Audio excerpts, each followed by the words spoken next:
একশৰণ ভাগৱতী সমাজ মহাপুৰুষীয়া পালনাম থান ৰংবঙত আপুৰুগীয়া বৃক্ষ নাগচম্পা ৰোপণ। এয়া ৰংবঙৰ মহাপুৰুষীয়া পালনাম থানৰ দৃশ্য। এক আপুৰুগীয়া সম্পদ নাগচম্পাৰ বৃক্ষৰোপণ কাৰ্যসূচী গ্ৰহণ কৰে পালনাম থানখনত। প্ৰফেচৰ সৌৰভ বৰকটকীয়ে আগবঢ়োৱা বৃক্ষজোপি ৰোপণ কৰে থানখনৰ আচাৰ্য দেহেশ্বৰ বৰা বাপে।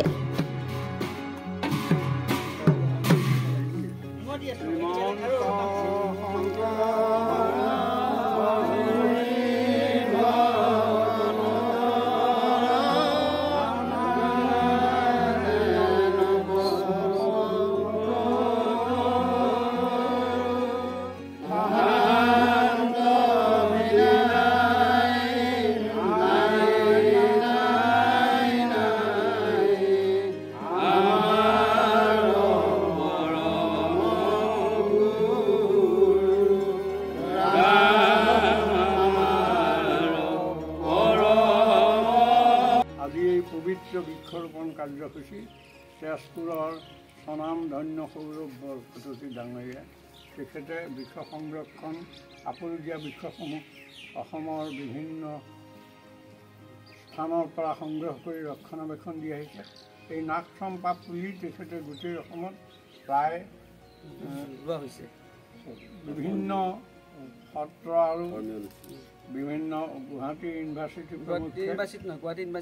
আছে এই গোটেই বৃক্ষৰোপণ কৰিছে। গতিকে আজি এই পবিত্ৰ কাৰ্যসূচী তেওঁ আমাৰ এই মহাপুৰুষীয়া পালনাম থানত এই নাগচম্পা গছৰ বৃক্ষৰোপণ কাৰ্যসূচীটো সাফল্যমণ্ডিত কৰাৰ অৰ্থে তেখেতক আমি দুজনা গুৰু চকু ঈশ্বৰ নটা পুৰুষ ভগৱন্ত কৃষ্ণ শংকৰ মহাপুৰুষৰ কৃপা ভিক্ষাত খুজি তেখেতক আশীৰ্বাদ প্ৰদান কৰিছোঁ। তেখেতে যাতে এই শুভ কাৰ্য এনেদৰে প্ৰভু ভগৱন্তৰ সৃষ্টি সহায়ক এই শুভ কাৰ্যসমূহ সম্পাদন কৰিবলৈ ভগৱন্তৰ কৃপা বৃদ্ধি কৰে। হৰি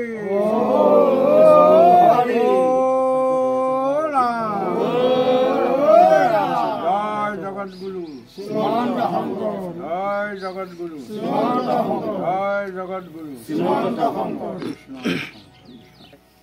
আশীষ লৈছোঁ সেৱা কৰি। আৰু মই আজি সৌভাগ্যৱান, একচুৱেলি এইটো মোক বাপধনে ক'লে যে এটা জেগাত ৰুব লাগিব দাদা এজোপা নাগচম্পা, আৰু বাপধনৰ নামটো ক'বই লাগিব। আৰু মই যিমান দূৰতে আমি যাম আমি ৰুমেই, কাৰণ নাগচম্পাৰ লৈ আমি এটা হেৰি কৰিছোঁ যে অসমৰ বিভিন্ন মঠ মন্দিৰত ৰুইছোঁৱেই। প্ৰথমতে আৰম্ভ কৰিছিলোঁ আমি নাগশংকৰ মন্দিৰত, তাৰপৰা আৰম্ভ কৰি অসমৰ বিভিন্ন মঠ মন্দিৰ নামঘৰ তেজপুৰ বৰনামঘৰ বহুত জেগাত ৰোৱা হৈছে। এতিয়া শেষৰটো পুলি আজি ইয়াত ৰুবলৈ পাই মই সৌভাগ্য মানিছোঁ। আৰু তেওঁলোকৰ আশীৰ্বাদটো পোৱাৰ পিছততো আৰু বেছি শক্তি পাইছোঁ এতিয়া আৰু কাম কৰাৰ। আৰু ৰাইজলৈ মোৰ এটাই অনুৰোধ, এজোপা নাগচম্পা বুলি কয়, এজোপা বিৰল গছ। অসমত খুব বেছি 6জোপা বা 7জোপাৰ ওপৰত গছ নাই। আৰু এই গছজোপা বহুত ঔষধি গছ। ইয়াৰ পাতৰ পৰা ফুলৰ পাত আপোনাৰ শিপালৈকে ছাললৈকে ইয়াৰ গুটিটো গোটেইখিনি ঔষধি। সেইটো আপোনালোকে তাত গুগলত চাৰ্চ কৰিলে বহুতখিনি বস্তু পোৱা যায়। আৰু তাৰোপৰি ইয়াৰ ফুলটো যেতিয়া ফুলিব বহুত এৰিয়াটো গোন্ধাই থাকিব আৰু এটা ভাল সুগন্ধ ল'ব। তেতিয়া গম পাব যে নাগচম্পা ফুলিছে। আজি আমাৰ ইয়াত পালনাম থানত আহি পেলাই এই ৰোপণটো কৰাৰ কাৰণে মই বাপধনকো ধন্যবাদ জনাইছোঁ। বাপধনে মোক এইখিনি সুবিধা কৰি দিলে, নহ'লে মই অহা ৰাস্তা এটা লাগিব। কোনোবা এটা ভগৱানে ৰাস্তা দেখাইছে যে এইটো ৰাস্তা দি গ'লে এইটো পাব, আৰু ই মোক কৈ আছে মই এইটো পুলি আৰু বেলেগত যোৱা কথা আছিলে। যেতিয়া ক'লে আমাৰ আচাৰ্য তেখেতসকলে এনেকৈ ৰখি আছে আপোনাৰ পুলিটো মহাপুৰুষীয়া পালনাম আছে তেওঁলোকে ৰখি আছে, তেতিয়া লগে লগে কৈছোঁ ব'লা আজি সময় আছে যাই ৰুই থৈ আহিম। এতিয়া তেজপুৰৰ পৰা আমি ৰুলোঁ। আৰু সকলোকে আশীৰ্বাদ কৰক যাতে আমি আৰু আগবাঢ়ি আৰু কাম কৰিব পাৰোঁ। প্ৰকৃতি বচাব লাগিব, গছক হেৰি কৰিব লাগিব।